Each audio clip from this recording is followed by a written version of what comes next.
Hello friends, இன்றைக்கி evening ஸ்நாக்ஸ்க்கு நான் French fries தாங்க செஞ்சுருந்தேன். இதுக்கு 4 மீடியம் சைஸ் உருளைக்கிழங்க தோல் சீவிட்டு வாஷ் பண்ணி எடுத்து வச்சுக்கலாம். இதை பெரிய பீஸாகவும் இல்லாமல் குட்டியாகவும் இல்லாமல் நார்மலாக கட் பண்ணி எடுத்து வச்சுக்கலாம். நம்ம கட் பண்ண உருளைக்கிழங்கு எல்லாத்தையும் நார்மல் வாட்டரில் 15 நிமிஷம் போட்டு வைக்கணும். 15 நிமிஷம் கழித்து தண்ணியை நல்லா வடித்து எடுத்து வச்சுக்கலாம். அடுத்தது ஒரு பாத்திரத்தில் தண்ணியை நல்லா கொதிக்க வச்சு அதில் உப்பு சேர்த்து அடுப்பை ஆஃப் பண்ணிடணும்.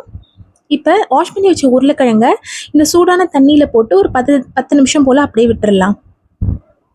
அடுத்தது இந்த உருளைக்கிழங்கு எல்லாத்தையும் நம்ம 2 தடவை பொரிக்கணும். ஃபஸ்ட்டு எண்ணெயை கொஞ்சம் மீடியமாக வச்சுட்டு பொரிச்சு எடுத்துக்கலாம். இந்த அளவுக்கு பொரிஞ்சோடனே எடுத்துக்கலாம். நம்ம ஃபஸ்ட் டைம் பொரிச்சது இப்படி தான் இருக்கும். இது ஃபுல்லாகவே சாஃப்டாக இருக்கும். நம்ம 2வது தடவை பொரிக்கும் போது தான் மேலே கிறிஸ்பியாகவும் உள்ளே கொஞ்சம் சாஃப்டாகவும் நம்ம ஃப்ரெஞ்ச் ஃப்ரைஸ் கரெக்டாக வரும். அவ்வளோதான், நம்ம ஃப்ரெஞ்ச் ஃப்ரைஸ் ரெடி. இது மேலே நீங்கள் சாட் மசாலா தூவி சாப்பிட்லாம், இல்லைனா இன்னும் கொஞ்சம் மிளகாத்தூளும் உப்பும் போட்டு சாப்பிட்லாம். நான் இன்றைக்கி இது இப்படியே தான் சர்வ் பண்ணியிருந்தேன். ஓகே ஃப்ரெண்ட்ஸ், தேங்க்ஸ் ஃபார் வாட்சிங். சேனல் பிடிச்சிருந்ததுன்னா மறக்காமல் சப்ஸ்கிரைப் பண்ணுங்கள். தேங்க்யூ.